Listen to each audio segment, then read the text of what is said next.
आहे शिक्षणाचा. हा देखील ज्यांनी ज्यांनी शिक्षण समितीवर काम केलं त्यांना मी किती हैराण केलं हे माहिती आहे. कारण हे सगळ्यांचंच आपलं स्वप्न आहे की जे जे जिंकून येतात आणि तुम्ही नगरसेवक सगळे झाल्यानंतर अनेक लोक जसे आमच्याकडे येतात तसं तुमच्याकडे येणार की ताई किंवा साहेब आम्हाला एक पत्र द्या, ह्या शाळेत आम्हाला ॲडमिशन पाहिजे, त्या शाळेत आम्हाला ॲडमिशन पाहिजे. प्रायव्हेट शाळा असतात. पण माझं जे स्वप्न होतं की हे सगळं आपल्या मुंबई महानगरपालिकेच्या शाळांसाठी झालं पाहिजे. साधारणपणे 2018-19च्या वेळी जेव्हा आपण मुंबई पब्लिक स्कूल ही संकल्पना आणली त्यानंतर 4000 सीट्ससाठी आपल्याला 10,000 ॲप्लिकेशन झाले, लॉटरी काढायला लागली.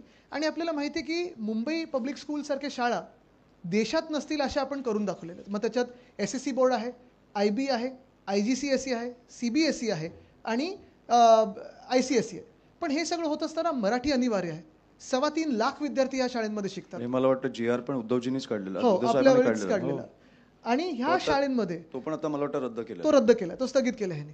आणि ह्या शाळेंमध्ये English, semi English, Hindi, Marathi, Gujarati, Urdu, Tamil, Telugu, Kannada ह्या सगळ्या भाषांमध्ये शिकवलं जातं. पण हे करत असताना सगळ्यात मोठी जी चिंता जी अमितकडे पण येते आणि माझ्याकडे पण येते की 10वी नंतर काय. आणि म्हणून आमचं दोघांचं स्वप्न आहे आणि जे आपण करणार हा आपला शब्द आहे की मुंबई महानगरपालिकेचं ज्युनियर कॉलेज देखील आपण काढू, म्हणजे ज्युनियर KG ते 12वी हे आपल्याला 12वी पर्यंत विद्यार्थ्यांना टेन्शन नाही, टेन्शनमुक्त विद्यार्थी. म्हणजे परीक्षा द्याव्या लागतील, मार्क मिळवावे लागतील, पण ॲडमिशनचं टेन्शन नाही आणि आपल्या विद्यार्थी सेनेला आंदोलन करण्याची गरज नाही लागणार.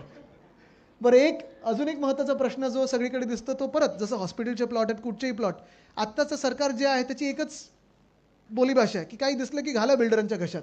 ते आपण करून देणार नाही. आणि तिसरं म्हणजे बोलतो मराठी हे आपण सगळ्या शाळांमध्ये सुरू करू.